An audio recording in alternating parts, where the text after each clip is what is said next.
Mine is my number three, and this is pretty low on your list, but mine's actually Return of the Jedi.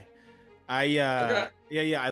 And like Luke, like that the whole last hour, and like I like the Death Star rehash, and like that's fine or whatever, and it happened three times in Star Wars history, so I'm sure we'll have another Death Star that's coming in the new trilogy, but like Or the the Mandalorian, no whatever kidding. comes first. Yeah. But like the philosophical battle that goes on like in the Emperor's throne room where you're really thrust into like who the Emperor is after if you're watching, one through six, you don't hear from him for a while except for like the communication between Vader in Empire Strikes Back. But like just Yeah. like Emperor Palpatine throwing all that he can philosophically to try to get Luke to come to the dark side, and he just won't do it.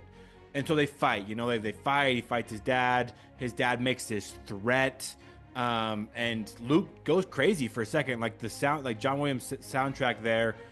That for me is like when you just really it hit me just like the tragedy that is Anakin Skywalker's life, to where he was raised a slave, he was rescued and put into like this. The Jedi are good, but they are a little culty, to where every human emotion that he feels as a deeply emotional person, he's kind of told to suppress until it all explodes, and like all these different aspects. He doesn't know what to do with all these emotions. And then he's crippled by one of the people that he loves most. And he lives in constant pain and anguish physically and emotionally for the next 25 years. Comes to find out he has a son and a daughter he's never known about. While his wife died, and he mentioned his wife dying, in all these terrible decisions that he made to stop his wife from dying, and she ends up dying anyway.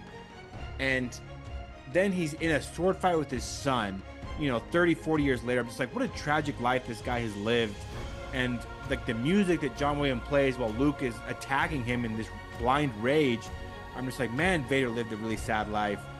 And like the acting performance that actor does, like with his helmet, because like you watch that scene where like Palpatine gives up. He's like, I'm gonna kill this little prick, and just starts torturing Luke Skywalker. Right, Luke's screaming and screaming, and Vader's acting like he's wearing a goddamn helmet, bro. He's wearing a helmet, and you could see him start to get compassion.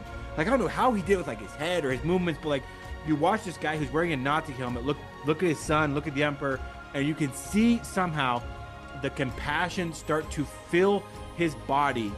And like when he just throws the Emperor down the tubes, I'm like, yes, he earned that moment after all that he's been through with the Emperor being his main tormentor.